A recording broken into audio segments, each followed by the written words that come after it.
Segurança marítima ou Maritime Security. Vamos falar um bocadinho sobre esta indústria. Queres saber o que é um operador marítimo? Quais são as responsabilidades deste a bordo de uma embarcação? Quais as formações que deves fazer para iniciar esta carreira? É sobre isso que vamos falar neste vídeo. Vamos falar muito superficialmente sobre esta pirataria, dado que ela já existe desde os descobrimentos. Sempre ouvimos falar nos piratas, sempre nos mascarámos de piratas no Carnaval, Pirata das Caraíbas, mas isto para dizer que esta pirataria que estamos a falar ficou famosa a partir de 2009, mais ou menos, quando houve um ataque ao Maersk Alabama. O famoso filme do Captain Phillips, é um filme de Hollywood, claro que representa de alguma forma tudo aquilo que aconteceu durante um ataque pirata, com Hollywood à mistura, mas basicamente dá para representar como é que se processa estes ataques. Foi através deste mesmo que se desenvolveu então toda uma indústria. A costa da Somália era um problema crescente nas últimas décadas. Estamos a falar de um país com uma instabilidade política, um país que passava por uma guerra civil, e então houve vários grupos de piratas basicamente que tentavam sequestrar alguns navios de carga, e o que é que ficavam? Basicamente exigiam alguns resgates substanciais sobre a própria carga, sobre os próprios passageiros. Claro que isto era muito vantajoso para estes piratas, para a Somália neste caso em específico, isto porque bastava fazerem um ataque e conseguirem apenas um navio, ou fazer um resgate, para poderem fazer esta troca comercial entre eles. E quando falamos disto comercial, um bocado suspeito, mas isto para dizer que só um caso era o suficiente para desequilibrar a balança económica do próprio país.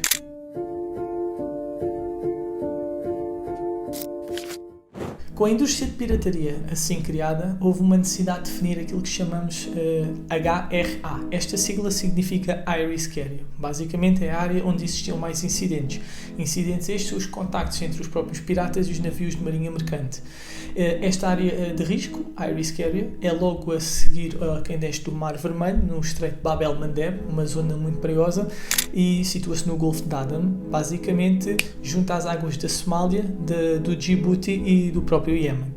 Existiu então esta área e foi obrigatório, ou supostamente era obrigatório, implementar algumas medidas de segurança. E que medidas são estas? São medidas que vieram escritas através de vários documentos, mas um dos mais importantes é o BMP, é o Best Management Practice.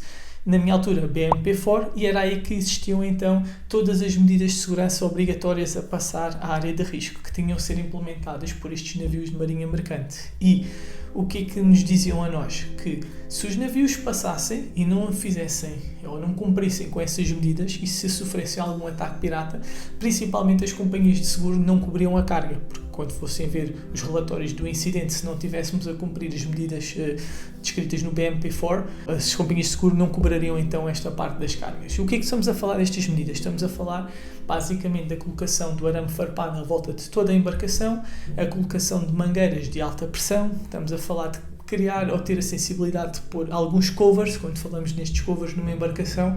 Claro que isto são tudo coisas improvisadas e estamos a falar barris com água ou areia que servissem de proteção em caso de algum incidente, para nós seguranças conseguimos ter ali aquilo que chamamos estes covers. Com a criação destas medidas todas e desta área de risco, de todas estas medidas de proteção, acabamos por combater a pirataria e tivemos muito sucesso. Claro que ao longo dos anos houve uma redução significativa desta área de risco, basicamente em 2015, se não me engano, sofreu uma alteração e acabou por deixar de existir mesmo em 2023, isto porque as patrulhas navais, basicamente as patrulhas internacionais, juntamente com as companhias de segurança privadas, ou estas embarcações, navios mercantes que contratavam estes seguranças a bordo, contribuíram para esta redução através deste esforço conjunto. Então, em 2023 considerámos basicamente erradicada a atividade da pirataria na Somália, e foi aí então que oficialmente deixou de existir a área de risco. É claro que com isso a indústria não foi abaixo, não caiu. Estamos a falar de uma indústria que envolve muitas organizações internacionais, muitos investimentos, companhias de seguro, muitas outras políticas. Como devem calcular, isto não iria abaixo assim de um dia para o outro, tal como saiu a área de risco ou como desapareceu a área de risco. Então continua.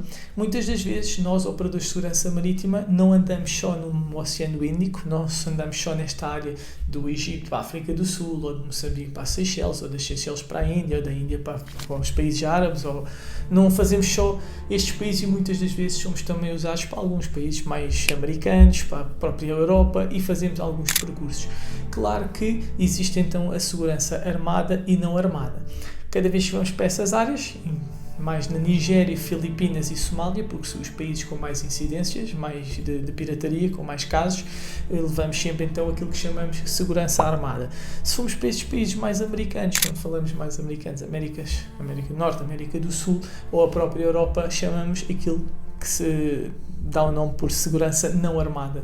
E temos também alguns camaradas com esta formação que podem servir nos cruzeiros, que são destinos e missões completamente diferentes.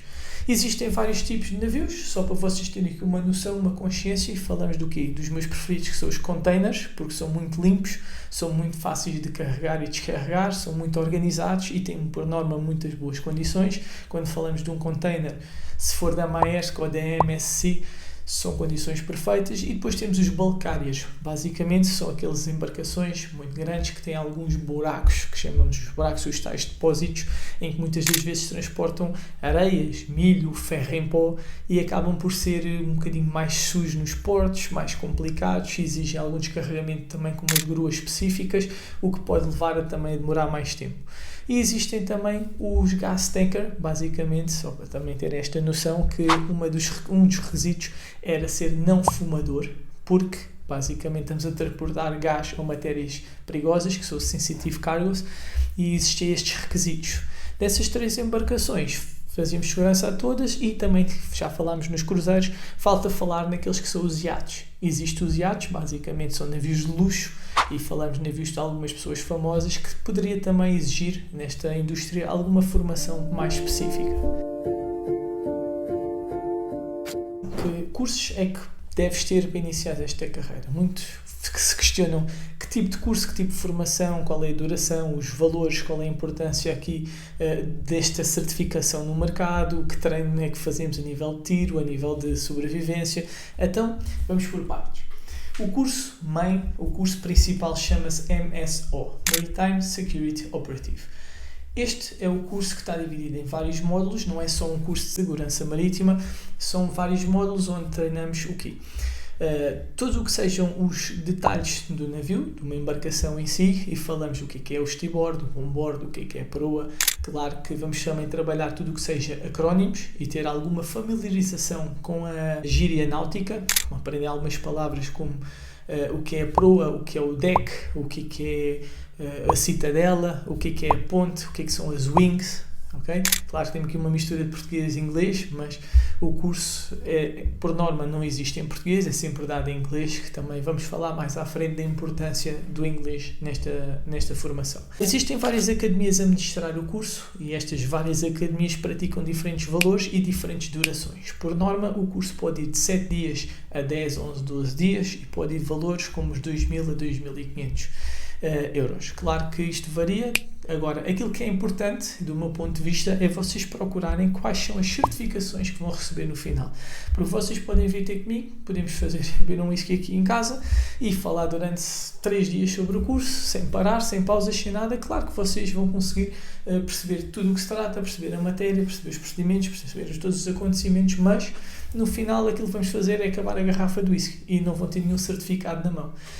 Não tendo nenhum certificado na mão, ou tendo um certificado que não seja reconhecido internacionalmente, o que é que vos pode causar é, quando enviarem o currículo, a empresa, ao não reconhecer esta certificação, pode não vos contratar, ou pode dizer que esta academia não tem reputação suficiente, ou que não percebe, ou perceber que é um certificado falso. Atenção a esta parte, também é um dos conselhos que eu dou à malta que procura esta formação. Para mim, também aquilo que é importante, não por eu ter sido responsável pelo Maritime Security Operative Course na ESA, mas para mim aquilo que realmente é importante é um instrutor com experiência, um instrutor que tenha vivido todo este tipo de procedimentos, todo este tipo de situações e que tenha feito vários tipos de missões para poder transmitir aquilo que eu dou valor, que são os pormenores, porque, mais uma vez, eu digo, é tudo muito bonito o que vem nos PowerPoints e nos livros, mas uma coisa é aquilo que acontece na realidade. Porque nos PowerPoints dizemos que temos que embarcar o mais rápido possível, conforme o agente, conforme a empresa, sim. Mas outra coisa que acontece na realidade é que vocês ao embarcarem vão receber um set com equipamento, também vamos falar mais à frente, mas este set de equipamento traz um número contado de missões. E se vocês embarcarem, como diz os PowerPoints, muito rápido a cumprir a missão, e se acreditarem que estão lá 500 missões, é da vossa responsabilidade, quando desembarcarem no porto, ao entregar as missões, justificarem aquelas que faltam. Também daí eu falar, estes pormenores são importantes, não é vamos, é rápido a missão, o serviço bota, arranca, o capitão está à espera, não.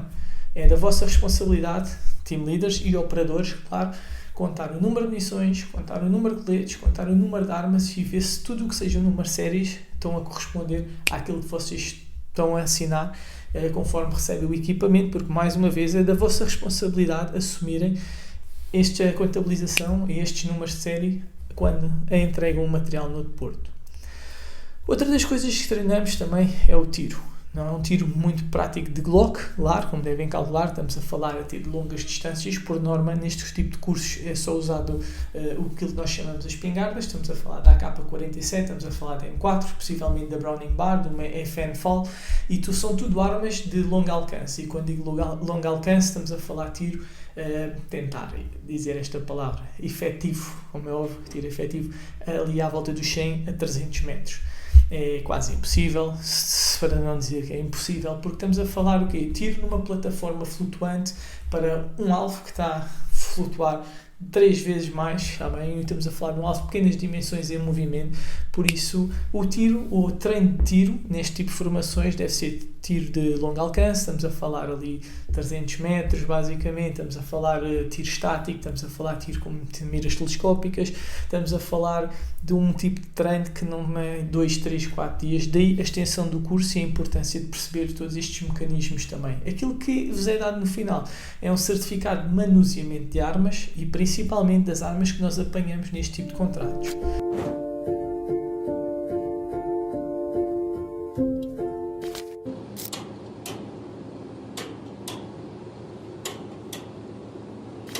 Ao embarcarmos, e como estamos a referir que levantamos este material e o armamento em si, claro, não há grande importância se os binóculos estiverem estragados, porque a própria embarcação tem sempre uns binóculos extras. Por norma, se o visor noturno estiver queimado, porque muitas das pessoas abrem por ignorância, claro, por falta de conhecimento, ao sol e a lente é queimada, claro que condiciona um bocadinho a missão, mas uma das coisas que é mais importante, do meu ponto de vista, é o que é nós também testarmos o armamento. Como é que testamos o armamento a bordo? Porque vamos embarcar com o número de munições contadas, vamos embarcar com 3 ou 4 ou 5 ou 6 armas que nunca vimos de lado nenhum, muitas das vezes até vêm com alguma ferrugem, com alguma falta de manutenção, com peças partidas, e como é que podemos testar isto a bordo? Eu, como team leader, aquilo que solicitava sempre ao capitão era que me emprestasse, me arranjasse um barril. O que é que eu fazia esse barril? Passava-lhe um cabo, vamos a falar uma corda, e lançava ao mar. Tentava dar uma distância de 100 metros e tentava fazer então este teste das armas. Claro que não podíamos disparar 50 munições por arma, tínhamos direito, por norma, na minha empresa, a 4 munições, e claro que nunca conseguiríamos azarar a arma à nossa pessoa, mas simplesmente conseguiríamos perceber se elas estavam a funcionar e onde é que o tiro estava a calhar, se era ali mais ou menos à zona ou não, porque mais uma vez o barril também não ficava estático na água e é impossível fazer um azaramento. Mas pelo menos tínhamos noção que estava a funcionar e a disparar mais para a esquerda, mais para a direita. Fica aqui um pormenor, por exemplo. Cada vez que falo neste assunto, muitos de vocês perguntam sempre: então os contratos, qual é a duração? Quanto é que são os ordenados? Levamos o equipamento? Levamos o nosso fardamento? As viagens somos nós que pagamos? Ok. São várias questões e vamos tentar resumir todas elas por ordem. Primeira coisa, a duração dos contratos. Existem vários tipos de contratos, claro, e posso dizer que na minha altura existia contratos de 2 meses no mar, 1 em terra, e existia também 3 meses no mar, 1 em terra. As companhias, claro, querem poupar algum dinheiro e tentam ficar com o operador o máximo tempo possível no mar, para poder usá-lo entre os trânsitos, entre os trabalhos que desapareçam, mas 2 meses se estão assinados, também temos que ter consciência que se estivermos no meio de um trânsito em que apanhamos mau tempo e atrasamos mais 10 dias, não será culpa da empresa e esses 2 meses automaticamente serão 2 meses e 10 dias. Também nunca é nada fixo no maritime, porque os prazos aqui oscilam sempre. E quando falamos nestes prazos, estamos a dizer vamos embarcar dia 10 e o navio pode atrasar 5 dias e já embarcamos dia 15, está bem? Aquilo que eu vos quero dizer é que a duração, por norma, pode ser 3 meses ou 2 meses no mar e, claro, em casa. São pagos os meses que estamos a trabalhar, está bem? O que é que significa são pagos os meses que estamos a trabalhar? Existe também aqui algumas situações em que a malta deve ter atenção. Estamos a falar de contratos que são pagos por daily rate. O que é uma daily rate? Cada vez que estamos fora, recebemos aquele valor diário. E existem contratos que diziam, cada vez que estás fora, nós pagamos isto, mas se estiveres na área de risco, pagamos aquilo, se estiveres no hotel à espera de embarcar, pagamos isto, e os valores são sempre diferentes. E acaba por ser aqui um bocadinho de sorte do operador, se conseguir apanhar muitos dias ou não dentro da área de risco, mas como esta deixou de existir em janeiro de 2023, acho que já não há grande problema relativamente a isso. Vamos acreditar que continuam 2, 3 meses no meio do mar e, claro, podem ser estendidos a prazos superiores a estes, mas por norma o descanso é sempre 1,5 em terra. Relativamente aos ordenados, estes oscilam muito e depende também do posto, do cargo, da nossa experiência, do nosso currículo, da companhia e para onde é que são os trânsitos ou qual é a empresa que contrata, tá bem? E digo-vos isto porque temos valores, na minha altura, em 2014, estava muito em baixo. Posso dizer que muitos ucranianos trabalharam comigo como estavam a receber $500 mensalmente, claro, mas o meu valor também passava ali dos 1.600 até aos 4.000, mas hoje em dia acredito que a malta quando começa deve começar ali à volta dos 2.400, 2.600 e claro que depois consoante o tempo, consoante a experiência, consoante também as posições, os cargos que desempenha, se for team leader consegue sempre subir isto e estamos a falar de uma daily rate provavelmente 250 a 300, 375 dólares por dia. Quanto ao equipamento, o equipamento é sempre da responsabilidade da companhia ou da empresa em si. Nós não vamos viajar levando as nossas armas connosco, não vamos viajar com um capacete, com um colete, com um visor noturno, porque isso pode ser sempre apreendido nos aeroportos ou nos próprios portos. Então, o que é que acontece? Quando vamos embarcar, e tem um agente, chama-se o agente que trata disto, basicamente é o responsável por fazer uma ponte de ligação entre o operador e a empresa. E o que é que ele faz? Traz-nos então um material, um set, um conjunto de caixas, onde temos sim o armamento, onde temos os coletes, os capacetes, os binóculos, os visores noturnos e tudo o resto que precisamos para concluir a nossa missão. Ou seja, é sempre da responsabilidade da empresa. Quanto ao fardamento, esta também deve ser da responsabilidade da empresa, principalmente tudo o que seja polos e calças. Algum material como joalheiras, cotoveleiras, se vocês quiserem, também os podem levar, é por conta vossa, assim como os óculos, mas uma das coisas que eu aconselhava a sempre nós a levar seria o nosso calçado. As nossas botas, o nosso conforto. Claro que a companhia conseguiria desenrascar em alguns portos umas botas, mas certamente não está preocupada com o vosso conforto, está sim preocupada em fornecer-vos algo para que possam representar a companhia a bordo. As viagens e as despesas. As viagens também são da responsabilidade da companhia, são elas que vos enviam para vocês o bilhete de avião. No meu caso, comecei no Egito, recebi um bilhete de avião, fui até o Egito. Chegando ao Egito, apanhei este tal agente que referi anteriormente, o agente que estava com um cartaz, Miguel Delgado, só podia ser eu. Fui obrigado a confiar no mesmo, meti-me no carro com ele, com as minhas malas, e depois de conduzir 2 horas deixou-me num hotel. Chegando ao hotel, conheci então o meu team leader, eu comecei como um operador normal, como devem calcular, conheci também os restantes membros da equipa e conheci aquilo que nós chamamos o Transit Plan. O plano de trânsito é o documento que o team leader recebe e que diz de onde embarcamos, até onde embarcamos e quais são os portos que paramos. Tem esta informação toda e claro que nos permite também conhecer então assim qual é o nosso percurso, a viagem que vamos fazer, qual o navio vamos embarcar e fazer algum trabalho antecipadamente, como tal os relatórios e começar a procurar alguma informação. Temos também alguns sites que nos permitem saber onde é que anda a embarcação e podemos ver então se está a cumprir os timings ou se vai chegar atrasada. Outra das coisas que falta falar são estas despesas durante a viagem. Por norma, depende das empresas, mas cada vez que saímos de casa estão também incluídas 3 refeições. Falamos do pequeno almoço, falamos do almoço e falamos do jantar. Como é óbvio, a companhia reembolsa tudo, mas para isso temos que nós guardar os invoices, os nossos talões, guardamos e no final do mês anexamos todos eles por e-mail, enviamos à companhia e é pago. Temos que ter atenção porque, como é óbvio, não pode estar no invoice bebidas alcoólicas e tabaco. Uma das coisas que eu também considero importante é a nossa forma física. E porquê que falo na nossa forma física, nesta condição física? Porque nós somos o produto nesta indústria. Quando a empresa nos contrata a nós, contrata-nos aquilo que somos. E quando aquilo que somos, estamos a falar da nossa forma de comunicação e estamos a falar também da nossa aparência. Mas porquê que eu vos estou a falar deste ponto e porquê que eu considero importante? Porque os embarques, por exemplo, podem ser feitos num porto atracado, onde o navio desce confortavelmente umas escadas de ferro, muitas das vezes até elevadores, mas o próprio embarque também pode ser feito em alto mar, onde embarcamos nós num service boat, falamos de uma pequena embarcação de apoio, em que esta vai até umas milhas fora da costa e este embarque é basicamente um boarding. Quer dizer que temos que fazer a transfega de pessoal e de material através de cabos ou através daquilo que chamamos as escadas quebra-costas. E não é só a aparência, não é só a comunicação, mas esta performance, esta condição física, porque uma coisa é nós tentarmos subir com a nossa mochila, com um colete, umas escadas que abanam por todo lado, ao meio da noite e com mau tempo.